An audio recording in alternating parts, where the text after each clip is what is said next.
புதுச்சேரி கடற்கரை சாலையில் உள்ள அரசுக்கு சொந்தமான சீகல்ஸ் ஹோட்டலை இயக்குநர் விக்னேஷ் சிவன் விலைக்கு கேட்ட சம்பவம் பரபரப்பை ஏற்படுத்தியுள்ளது. இதுகுறித்த முழுமையான தகவல்களை செய்தியாளர் எழில்குமாரிடம் கேட்கலாம். எழில்குமார், பேசுபொருளாகியுள்ள இந்த விவகாரத்தில் நடந்தது என்ன? தகவல்களை விவரிங்க. புதுச்சேரியில் உள்ள சினிமா படப்பிடிப்பிற்கான இடங்களை பார்வையிட வந்த இயக்குநர் விக்னேஷ் சிவன் சுற்றுலாத்துறை அமைச்சர் லட்சுமி நாராயணனை சந்தித்து பேசினார். அப்பொழுது அரசுக்கு சொந்தமான சீகல்ஸ் ஹோட்டலை தமக்கு விலைக்கு கொடுக்க முடியுமா என கேட்டார்.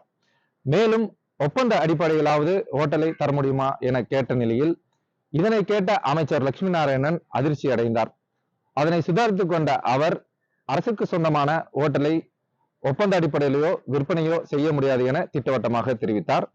இதேபோல் சுற்றுலா நகரமான புதுச்சேரியில் வரும் சுற்றுலா பயணிகளை கவரும் வகையில் இசை நிகழ்ச்சி நடத்த இடம் இருக்குமா என கேட்ட நிலையில் துறைமுக வளாகத்தில் உள்ள பொழுதுபோக்கு இடத்தில் இசை நிகழ்ச்சி நடத்திக் கொள்ளலாம் என அமைச்சர் தெரிவித்துள்ளார். பிரியா, தகவல்களுக்கு நன்றி எழில்குமார்.